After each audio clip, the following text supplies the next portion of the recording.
Well, hello again, my friends and fellow investigators of this most important book, the Book of Revelation, or the Apocalypse. And as you probably know, I've already done, I think, 23 or 24 lectures on this book, covering various chapters. I think I would hesitate to say, but I think I'm probably done more programs on this book than anyone else on the internet anyway. Most of them an hour long or more.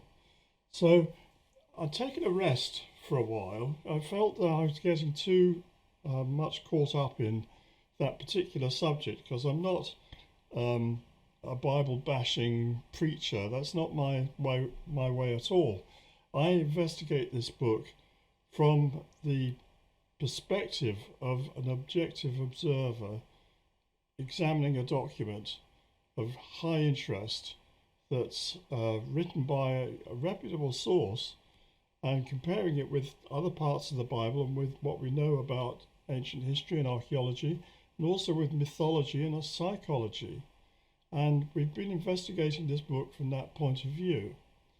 So I didn't want to get too bogged down in it after 24 lectures, but I reckon we need a couple more to finish it off.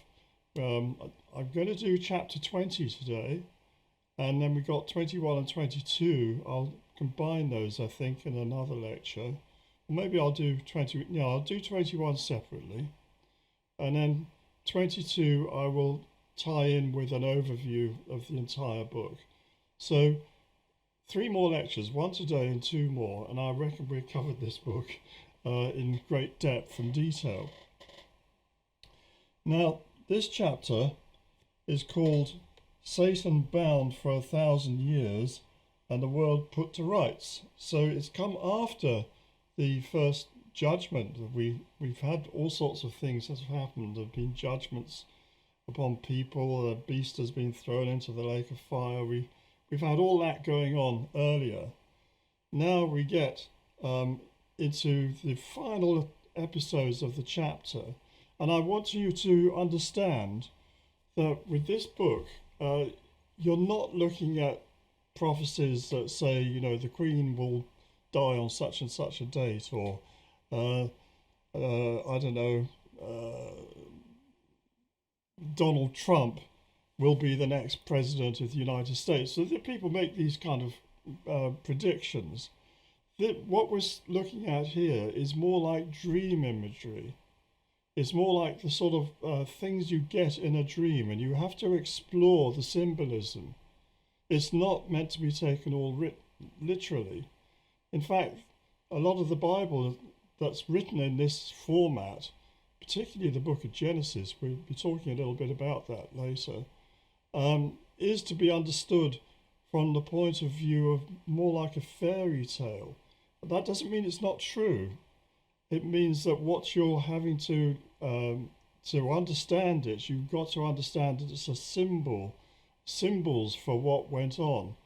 So don't believe that God is this man with a long white beard who sat in his throne and for 7 days created everything. That sort of literalism is not what it's about at all. It's talking about stages of creation, for example. So we're talking about here Satan bound for 1,000 years. And I'm going to read you out a little bit of what this book has to say. Then I saw an angel coming down from heaven, holding in his hand the keys to the bottomless pit.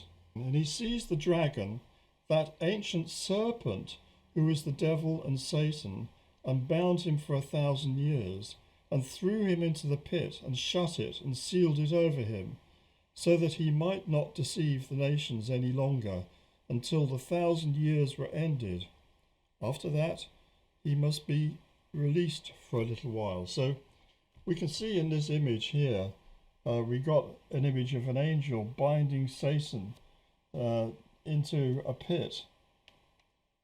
And here he'll be chained for 1,000 years.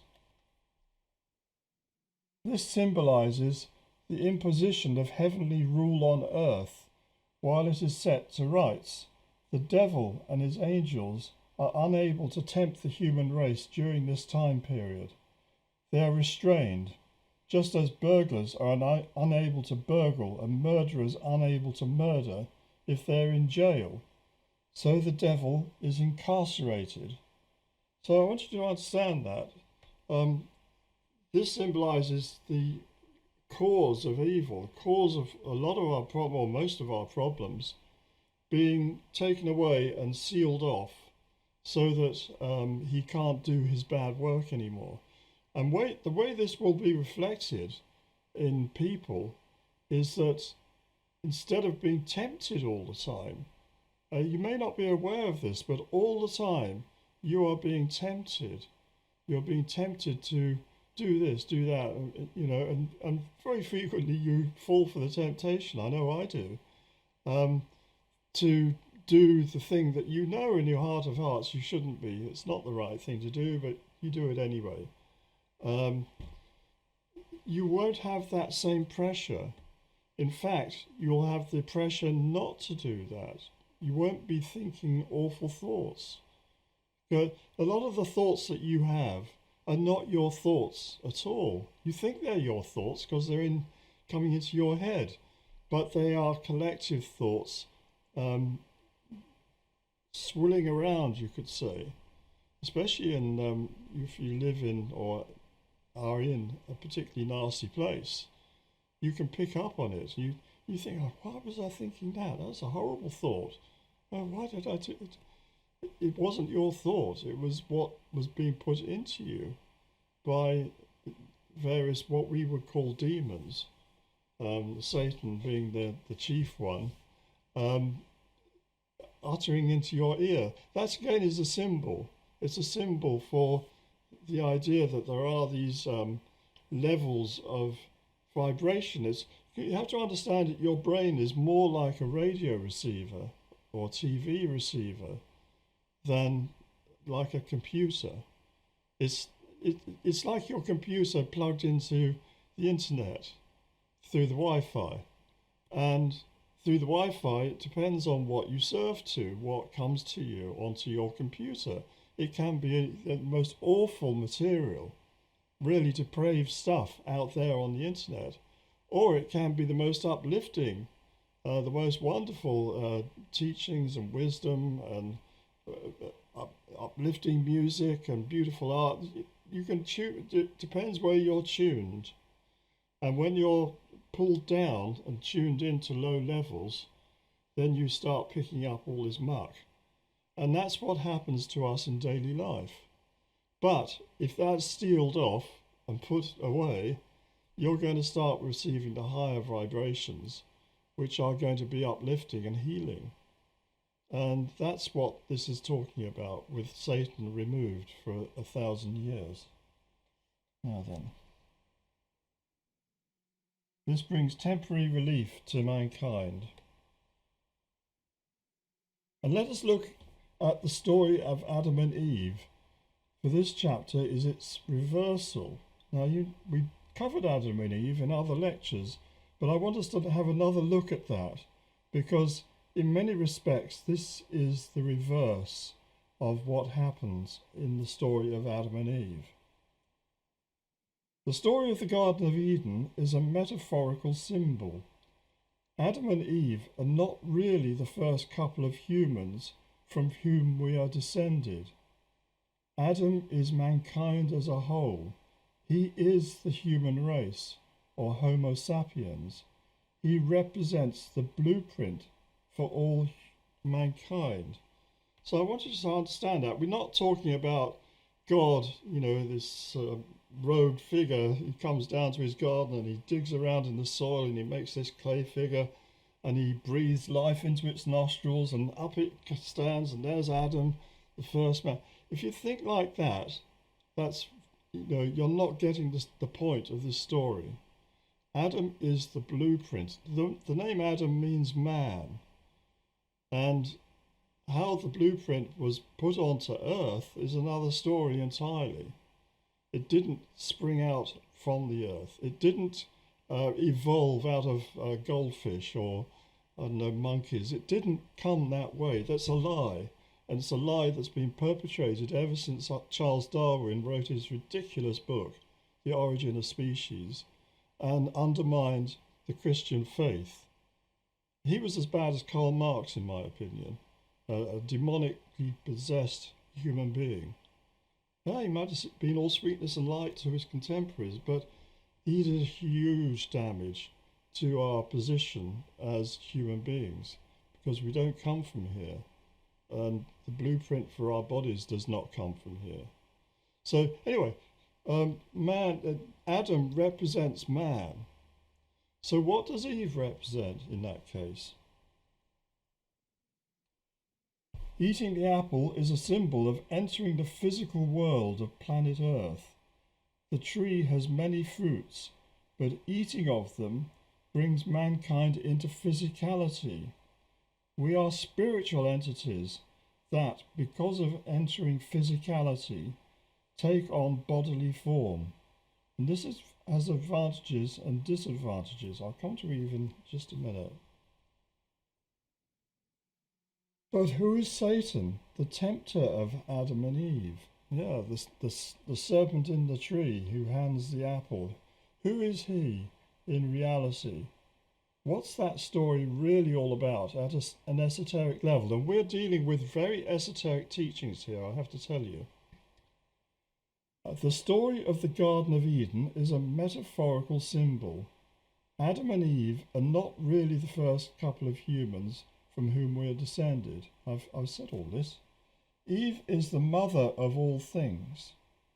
In the Hermetic version of this story, she is nature, who tempts man to eat the fruit and thereby enter her embrace.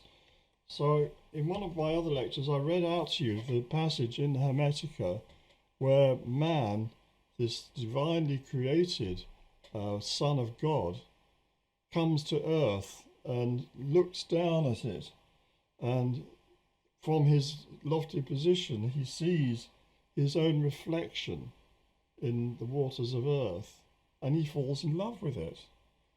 Meanwhile, nature looks up and she sees man, this divine reflection of God, and she falls in love with him, and they are drawn together into an embrace. And this is the eating of the apple. The apple is symbolic of planet Earth, and are in coming into physicality as human beings with bodies as well as souls.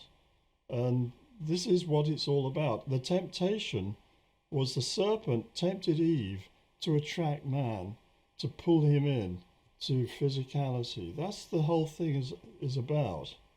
And she is his wife in the sense that Adam begets many more human beings through nature, through the man and woman are really two halves of the same being, you could say.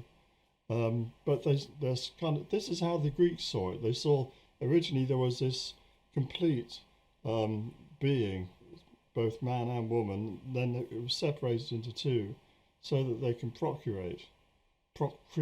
Yeah. But she also represents nature.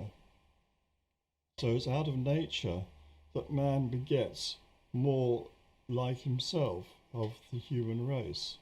And here's an interesting thing. You may not have thought about this. You know the story of Eve coming out of Adam's rib, that God put Adam to sleep and took a rib, and on that rib he made woman, Eve, the first woman. And that's how the couple came about. Well, I want you to think about this. Genetically speaking, man has something that woman doesn't, and that's a Y chromosome. Now, theoretically, you could create woman from man, because man has an X chromosome. You could double the X chromosomes, and that would give you a woman. On the other hand, if you have a woman with two X chromosomes, you cannot make man. You need a Y chromosome to do that. So this is one reason, I think, why it says in the Bible that woman comes out of man. He has woman within him, but she doesn't have that Y chromosome, so she can't, without man's help, produce other men. That's a little thought for you.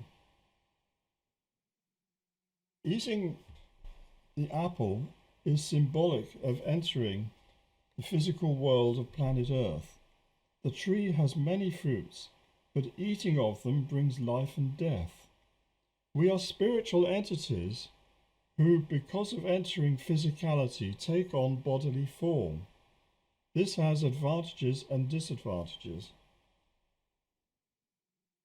As we've discussed in other lectures, spiritual beings such as angels feed from the Logos stream. This is the animating stream of energy that permeates the entire universe. In essence, it is the Holy Ghost that carries the Word of God. So again, I've done another lecture on the Logos teachings. God issues the Word. He issued the Word of creation, let there be light. And then the light is accepted and manifested by the Son creation, the S-O-N, the Son of God, carries out the instructions of God. That's what the second person of the Trinity is all about. And the third person is the energy that it makes that possible. And we talked about this in a number of different lectures. So the angels live off the Logos stream itself. They're connected. It's like they're hardwired. You know, it's like my computer plugged into the wall socket. It's connected. It can get electricity from the wall socket. It doesn't need to have its battery. Indeed, here is the battery of my laptop. It's not in there. It's plugged into the mains at the moment, and it's receiving energy that way that enables it to do what it wants. But we as humans are like laptops who are disconnected. They've got a battery, and the body that you have, and again we've discussed this, is a generating plant. It manufactures energies of various sorts, especially electricity, which is what runs in your acupuncture meridians and keeps you alive. And that's referred to in the Bible as spirit. Spirit coming from the Latin word spiritus, meaning breath. So it's the breath of life that animates you, and your body, as long as you feed it and you breathe the air and have water and you look after it reasonably well, will keep alive your various functions, especially your brain function. And in that sense, you don't need to be plugged in to the mains. You don't need, while you're alive, to be plugged into the Logos stream. So why should that be? Why does this happen to us? The Holy Ghost is not a person as such, but rather God's animating energy. It is more like electricity, but we generally think of it as a light. Just as your house is animated by the electric flow along wires from the power station, so spirits are animated by the flow of light and electricity in the universe. Yes, they have to eat as well. They have to take, angels and other entities up there have to have energy. They're not going to exist without it. But that energy is flowing freely in the universe. It's just that we're cut off from it. To some extent, vegetation is able to feed directly off the light from the sun. Yeah, they can make things, you know, the plants in your garden take in sunlight, don't they? And they grow with the sunlight, and they store energy in the form of carbohydrates, and that you can even make other things. And they grow and they build.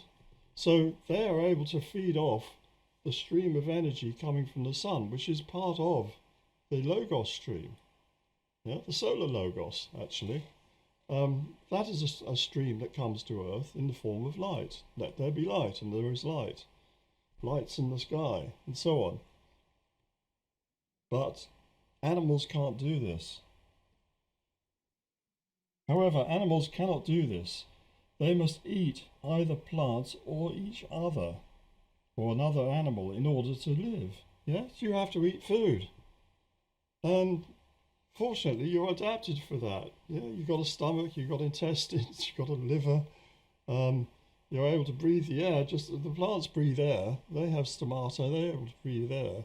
You breathe air as well through your equivalent, which is your lungs. And you have a circulatory system to take the energy around all the cells of your body. We're very well designed. And I say that. We're designed. We're not accidents. We're not some random ray changed a little bit of the pattern and whoop, suddenly it's turned from a monkey into a human. It's not like that. There's a huge intelligence gone into designing your body and designing you. So understand that you have a creator. You don't just come out of the earth willy-nilly like Darwin says. He's a liar.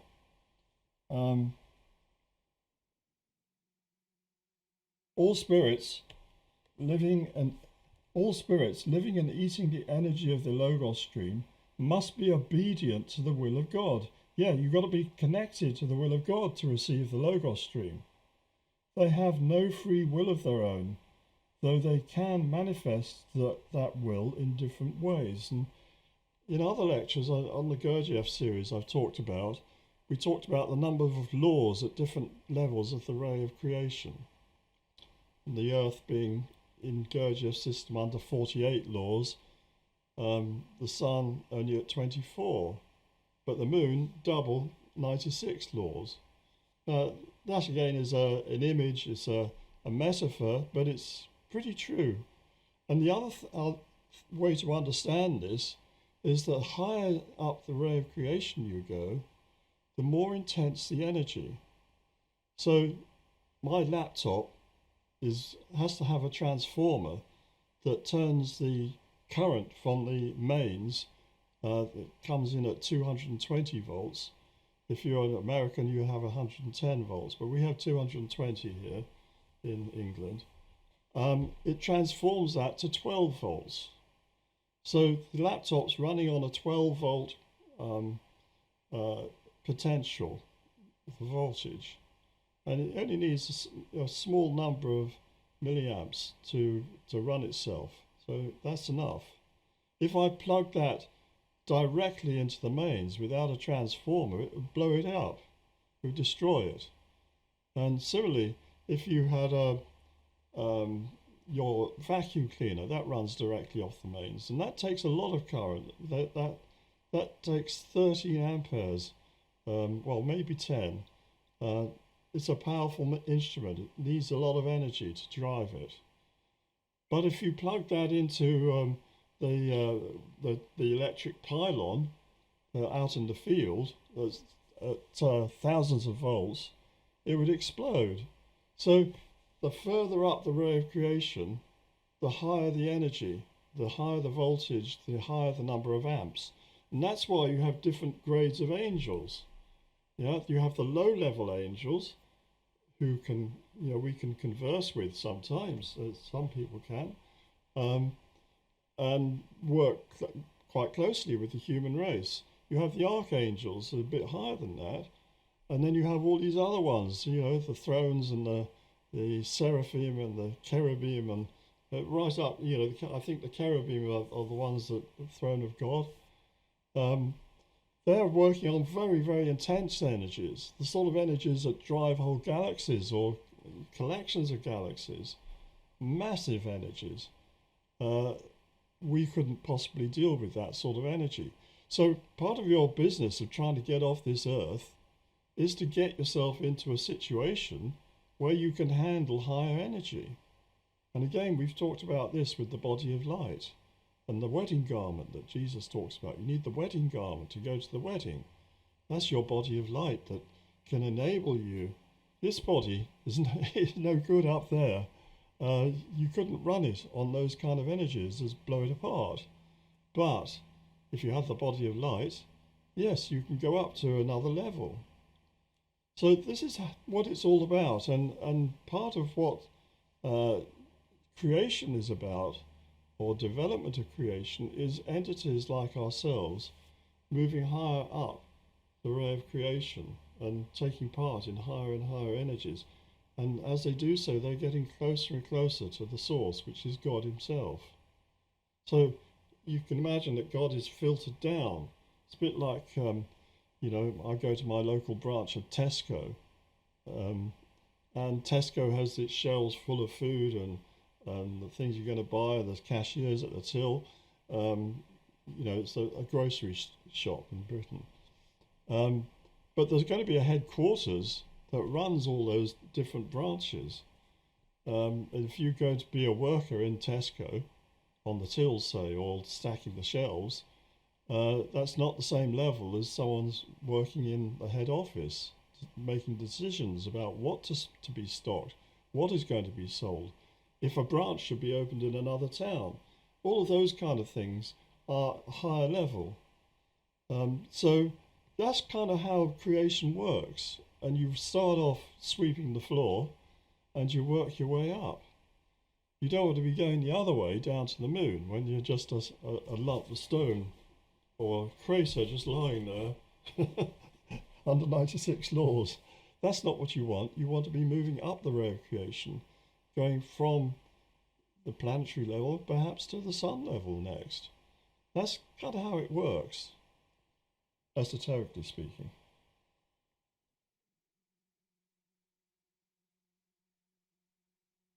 So, however, by taking on animal form, we've taken on animal form. We're taken on the form of primates, haven't we? We have a body. This allows for the generation of energies from physical food, air, and impressions. This allows us to be conscious and even creative to some degree, while cut off from the logos stream.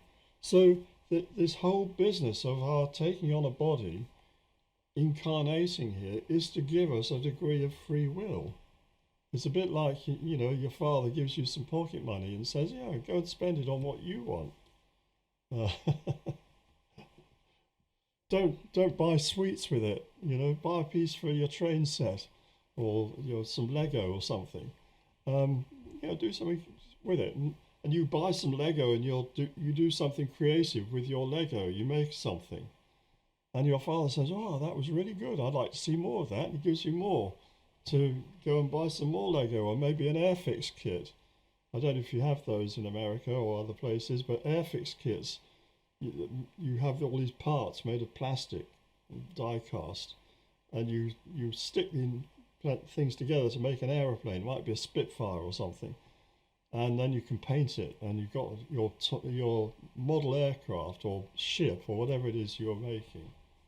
I used to do a lot of that when I was young. I expect most of you did too if you're males. But that's what it's about. We make things on this planet. This planet here provides us with material that we can go out and play. We can go out and make things.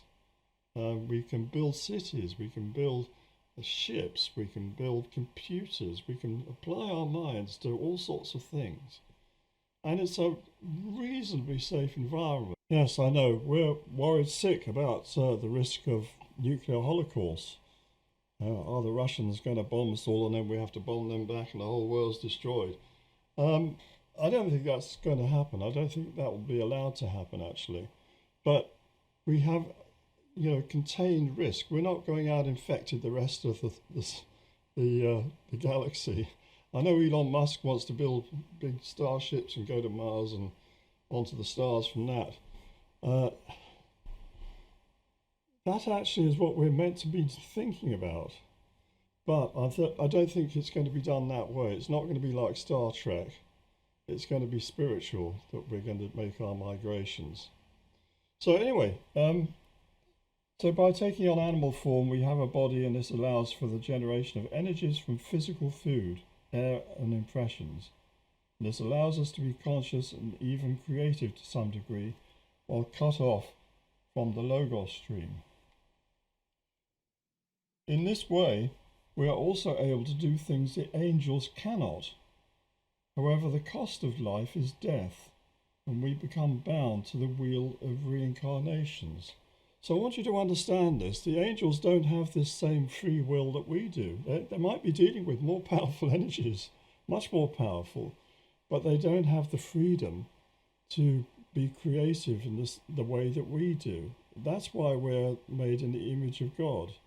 We're able to be creative and do new things and experiment with things, not just carry out orders. There's a difference between you have a good manager in a company and he manages things well. He takes instructions from higher up. He manages things. Or you have someone who's the director of a very small company, hasn't got a lot of staff, he hasn't got a board of directors, just him and maybe a couple of other people working with him. But he's taking creative decisions all the time. He's deciding, he's directing. And that's a very different function from managing. And that is part of why we're here, is to learn to be creative so we can take on higher responsibilities in due course, responsibilities that require us to make strategic decisions about things and not just carry out orders. Very important. But who is Satan, the tempter of Adam and Eve? We see him here as a tree serpent. He tempts Eve, that's nature, to tempt Adam, the human race, to take on bodily form. So it's nature that gets tempted first, and she's tempted to draw Adam into the trap. It's a honey trap. Adam's drawn into a honey trap down here on earth, and he's going to come here because he really wants to embrace Eve. He wants to take on the physicality of being alive. Satan is, of course, the same name as Saturn, the planet associated with time and death. Now, I'm not going to teach you about astrology here, but traditionally Saturn, Kronos, is the planet of time and death. And there are good reasons for believing that the Earth itself was originally a satellite of Saturn, but that is outside the bounds of this lecture. I'll just say a couple of words about that. My friend Wal Thornhill, who passed away earlier this year, and one of the major forces driving forwards the Thunderbolts website and movement, the Electric Universe people, he was adamant that the planet Earth must have come from the Saturn system because of the obliquity of where the poles are directed. The angle towards the sun's plane is the same as Saturn and its planet, its moons. Also, Saturn is very rich in water. Some of the moons there have ice, and the rings are made of ice. So it's a very watery place. Whereas you look around the solar system and the rest of it, most of it looks very, very dry. There might be a little water on the moon and Mars, but not like we've got huge oceans, haven't we? So where did all that water come from? And he suggests it comes from Saturn, that originally the Earth was a moon of Saturn. We'll come to that in a minute. Saturn and Jupiter were once small stars, yes. Well, they look like stars, don't they? Called brown dwarfs. And like Icarus, remember the story of Icarus in the Greek myths? He flew too near to the sun and were captured. So these are brown dwarf stars, and there's lots of them. I think they're the most plentiful stars in the whole space, But mostly you can't see them even with telescopes because they're small, and they're being brown. There's not much light coming off them, but they're very real, and they can have systems of planets going around them, and a couple of those, or maybe 4 if you count Uranus and Neptune as well, but I don't know so much about them. But Saturn and Jupiter seem to have been stars at one point, but come close to the Earth, and that reversed their polarity. And that's again to do with the electric universe, which we will talk about sometime. And they've been drawn into the solar system and become planets. They've lost their status as stars. It's like a takeover bid, you know. You have the guy who's running his corner shop, and he gets taken over by Tesco, and his corner shop then becomes a local small branch of Tesco. That happens in life, doesn't it? And it happens in nature, and it happens with stars and their planets. So that's how it seems to be. Saturn was a seraph or high angel, often described as a fiery serpent. Yeah, the seraphs are fiery serpents. That's how they're described. Because of his vanity, trying to create worlds that are not dependent on the Logos stream, he fell. And this fall was to be demoted from being a star to the lesser level of a planet. So there he was. I'm glorious. I'm a star. You know, I've got my family of planets round me. I'm a carrier of the light. Lucifer. That's what Lucifer means. Lucy comes from lucis, of light. Fair, from Pharaoh, Latin, I bear, I carry. So he was the carrier, bearer of light. He was a star. And this star fell because of his pride. And he became captured into the solar system. He's put under the domination of our sun as his ruler. We'll come to that as well in a minute. As a star, he was a Lucifer, or carrier of light. As a planet, he is chained to the sun by bonds of gravity. So he can't escape. He's chained down. The ancient Egyptians had an equivalent myth about the fall of Satan, who they call Set. Yeah? You've probably heard about the Egyptian myths. Set, the brother of Osiris, and Set covets Osiris's throne, and he usurps it. He kills Osiris, and Osiris is resurrected from the dead by the sun god Horus, and he goes back to Orion. There's a whole lot in the Egyptian mythology. It's all about this.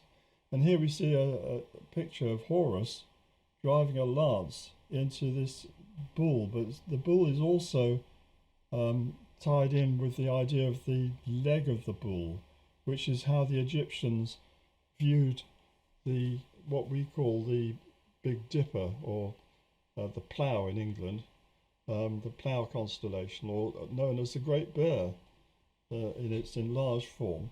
So the Great Bear is brought to heel. It's tied down by Horus, and Horus, Ra-Harakti, is the cosmic sun god of the solar system in the Egyptian mythology. He's also there's the younger Horus, the human form. You see, you have to understand there's always above and a below. In cosmic terms, Osiris is linked with the constellation of Orion. His son is Horus, the solar system, on cosmic terms. But in human terms, anthropomorphic, there is the god Osiris, who came to Earth to bring about the rule of law and justice.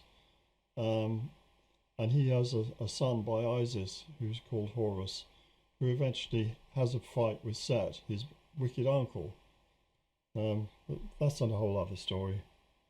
Set was the brother of Osiris. He killed Osiris, identified with Orion, and usurped his throne. This symbolizes cutting off the Logos stream from Orion. When he came of age, Horus, the son of Osiris, fought with his uncle. Horus, who was shown with a hawk head, lost an eye, which became the moon, but he ripped out the testicles of Set. Now, the ripping out of the testicles of Set, I would argue, was the capture from Saturn of the Earth and maybe Venus and perhaps Mars as well. These other what have been planets of Saturn become planets of Horus, of the Sun. I know this doesn't fit with what you've been taught about astronomy at all, but we have to understand that this sort of clockwork solar system that we see, even observing it for, I don't know, a few thousand years, is an eye blink in terms of the universe. We don't really know what creates solar systems, how they're built, how they're organized, how they're changed and modified over time. We're not told that. We're like fireflies. We come and we're gone. No time at all. Does a single cell in your body know anything about you? It doesn't, does it? All it knows is about blood coming to it and bringing oxygen and food. And if it's a little bit more aware, it might be aware that it's part of a hand and the hand does things. It has no idea about you as a consciousness of the whole body, has no idea about that. And it's here today, and few days later it's gone. So we don't understand the solar system. When people talk about black holes and they talk about the creation of the Big Bang, they're inventing all this. It's nonsense. They don't know what they're talking about, and they would be much more honest if they simply said, I don't know. Anyway, let's carry on. Set is shown as the bull in the battle. Horus also ripped off the foreleg of the bull and threw it into the northern sky, where it became the constellation of the Great Bear.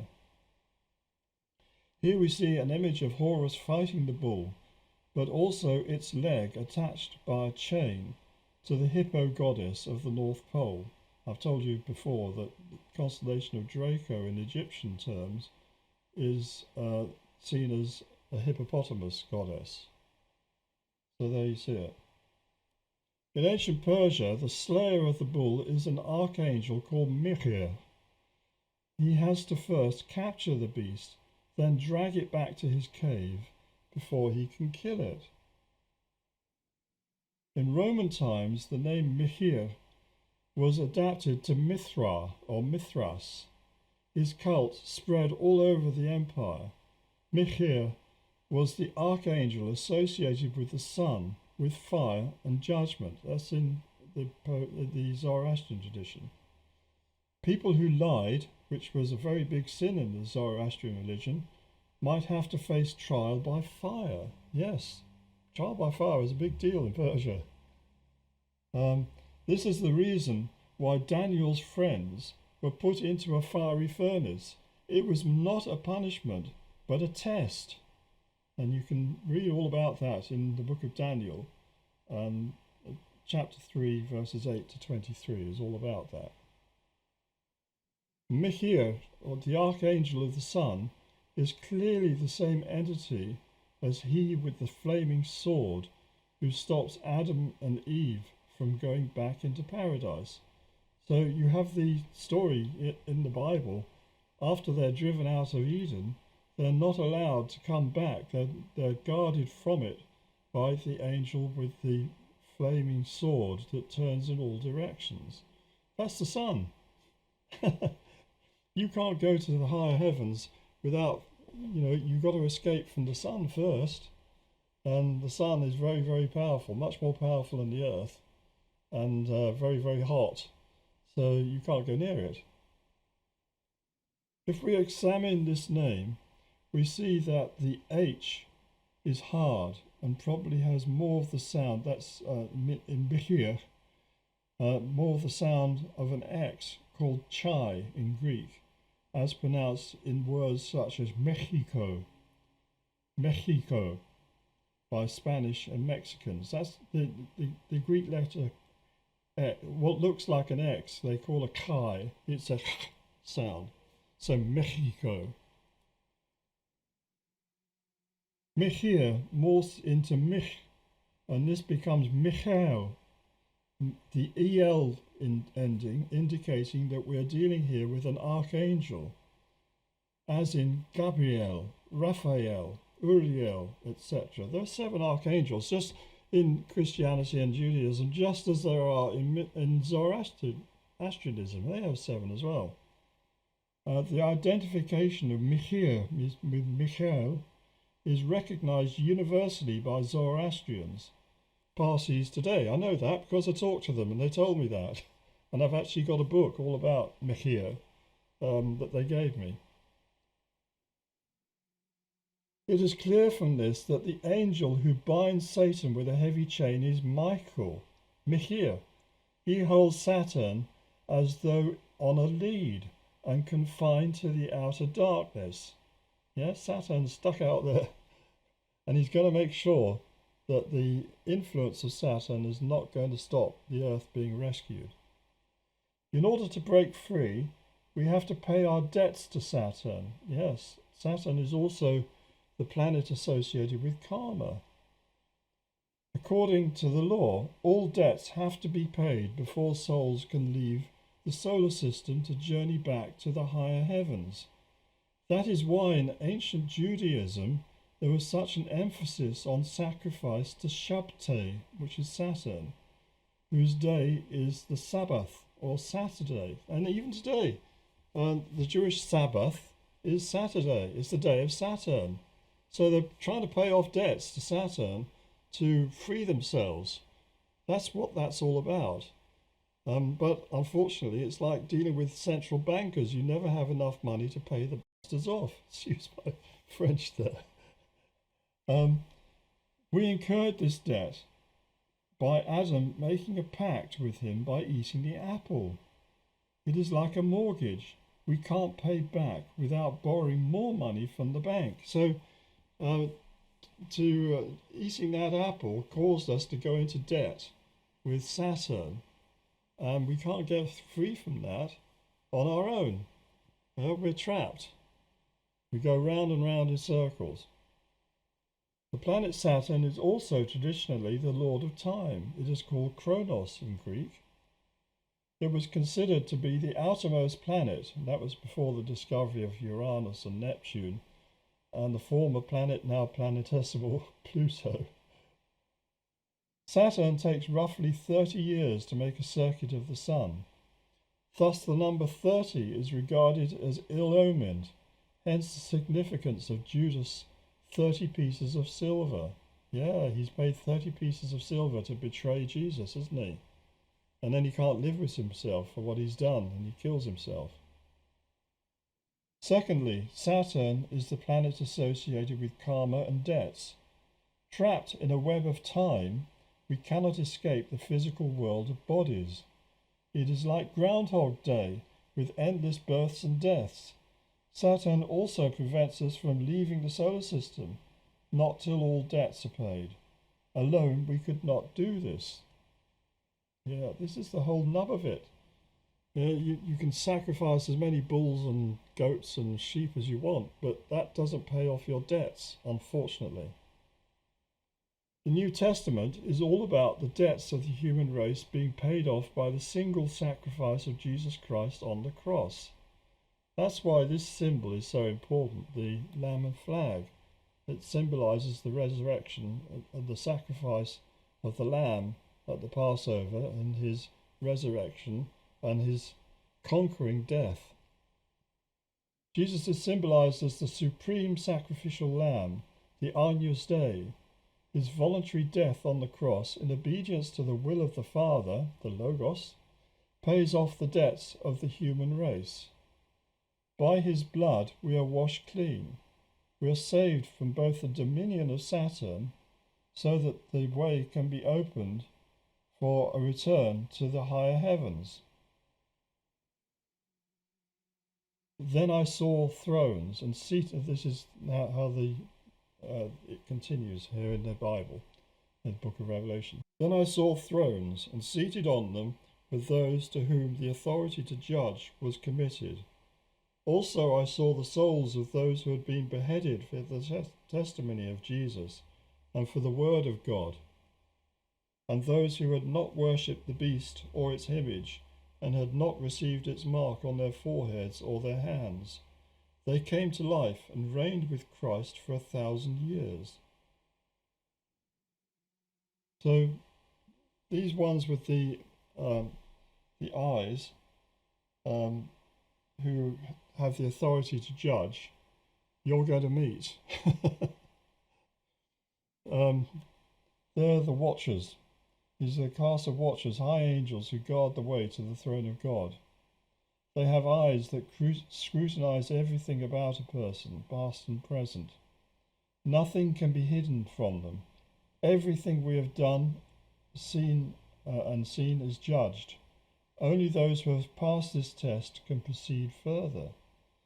So you need to be aware of that you will be judged. Everything that you've done, everything you thought and you said and you believed, is all going to be judged. Now, what you need is to have a balance of better things over bad things.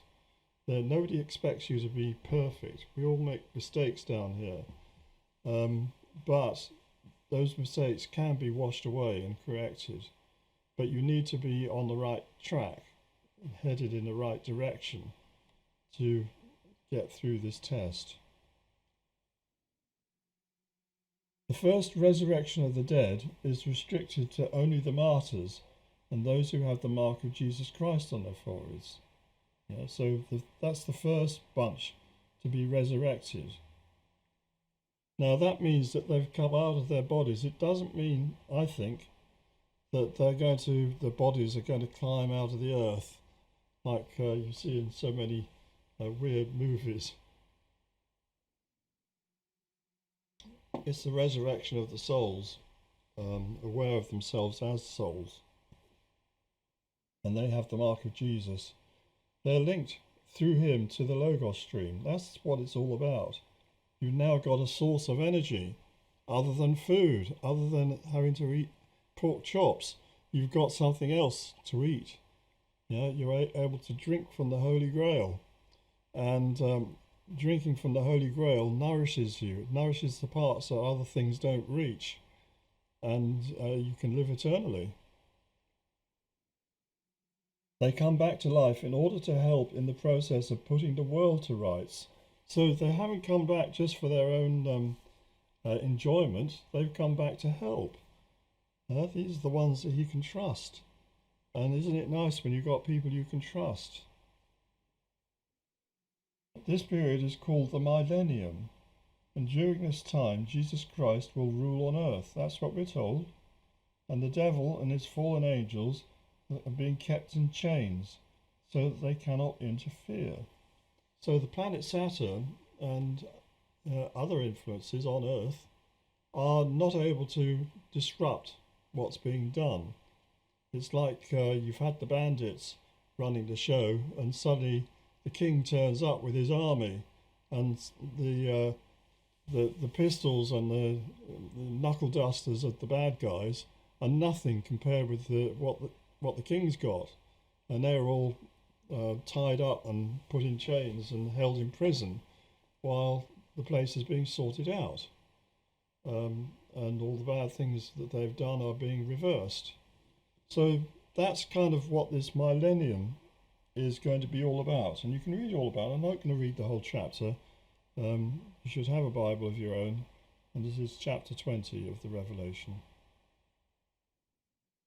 These resurrected saints and martyrs will be fully connected through Jesus Christ to the Logos stream, to the energy flowing through the solar system or through the whole universe, the energy direct.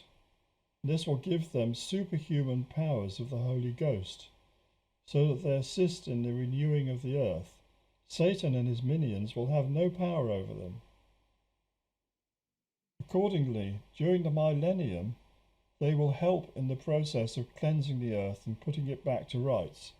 Death will have no power over them, so they live for the full 1,000 years.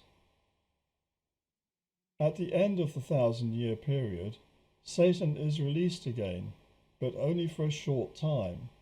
So this is a test to make sure that things, you stress test things, don't you? If you're Elon Musk building rockets, you build your prototypes and then you stress test them. They might blow up, and then you put right that mistake and make another one. And so you keep going until you get it right. So they're being stress tested, the earth. This is clearly symbolic of the new cleansed earth being stress tested. Satan is free again to tempt people to go back into bondage to Saturn. Yeah, do you want that? Would you like to still be an animal, living in animal skins and doing animal things? Yeah, being an intelligent animal on Earth, that's fun, wasn't it? Great fun, getting drunk on a Saturday, yeah, chatting up girls in the disco, wasn't that fun? Yeah, you don't want to go up there to heaven to be a star, do you? That's the test. A great army forms to fight the Battle of Armageddon. John places this battle here after the millennium. Now, I have to say, I find this a very difficult passage in the book of Revelation, that John places this after the millennium, because in my opinion, from what I can see, it's going to be very soon. The whole idea of the city of Jerusalem being surrounded by armies and the nations supplying those armies are all mentioned. Is this really going to happen after the millennium, after everything's been sorted out? Or are we going to have a second Armageddon? I don't know. But I have to tell you, I find this particular passage rather difficult. However, most other commentators I see this as happening very soon. There cannot be a battle of Armageddon if there is no nation of Israel living in the land of Canaan. Yeah. Furthermore, the main source for this prophecy is Ezekiel 38 to 39. This describes in detail how a confederacy of nations will invade Israel, coming from the north. And this fits with the situation now, where all these nations are Islamic and want the destruction of the Jewish state. Now, I've said many times in other lectures that I believe that the Gog of Magog, who's mentioned as leading this great army that invades Israel, I see as being the leader or king of Turkey, what we now call Turkey, that they used to call Magog, all parts of it. And there was a king of Lydia, in fact, called Gugu or Gug. And I think this Gog is a reference back to that king. So I expect this army from the north to be led by Turkey. Now, you might say, well, Turkey's a NATO ally. They're nice, peaceful people. They're not going to do anything like that. Well, let's see what happens in the future. But that's what I believe, anyway.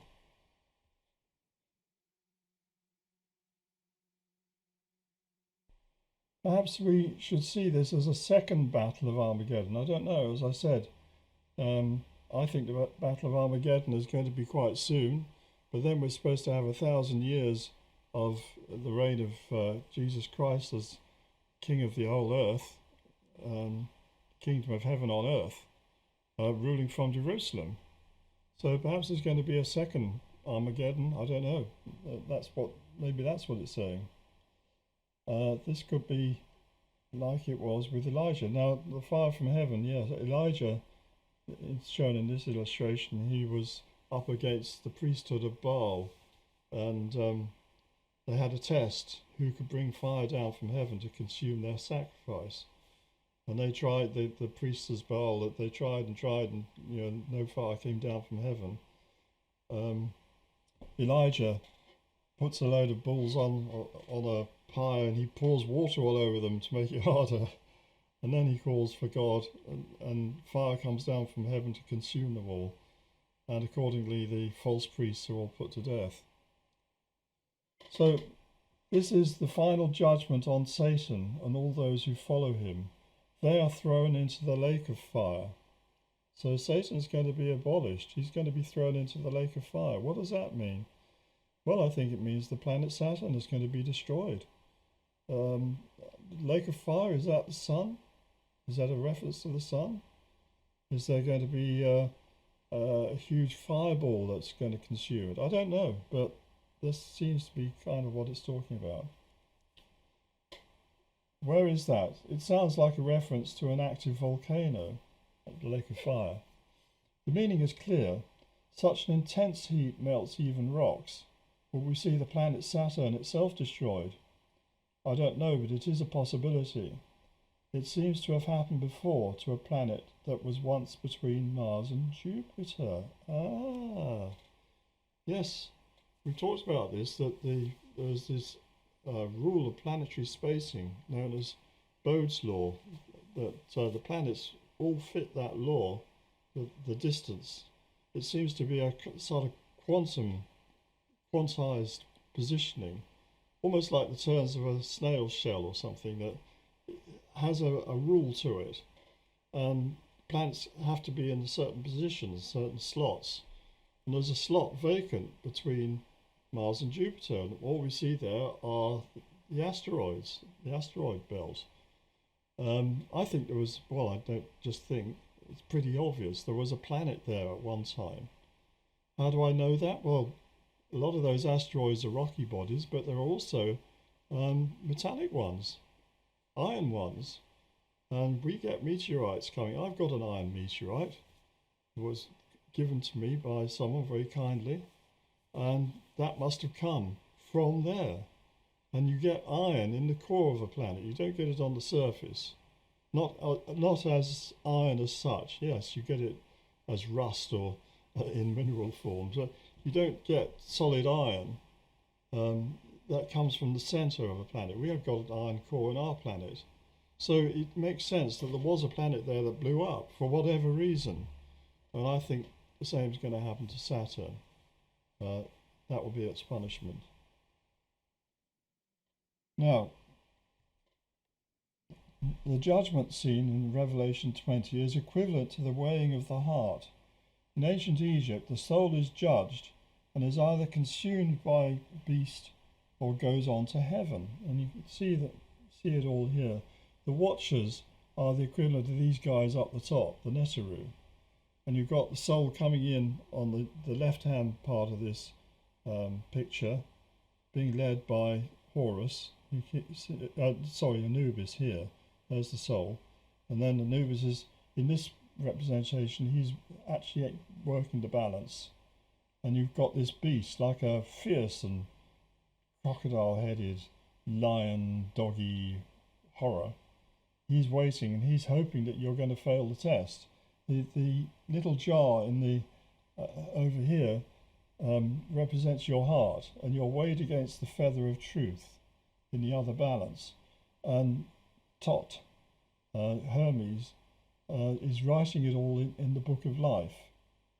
And if you pass the test, then Horus, as I said, is in a cosmic sense, he is the sun, S-U-N, leads you to Orion, Osiris sitting on his throne. That's in Orion. And here you see these other souls of the 4 tribes of mankind. We've talked about them, the 4 horsemen of the apocalypse being the 4 horses, being the 4 tribes of man, the white, the black, the red and the yellow, the primary tribes of mankind. And these are souls who are sons of Horus. The family of Horus, the solar system, come to sit on the lotus in the heavenly region of Orion, where Osiris has his throne.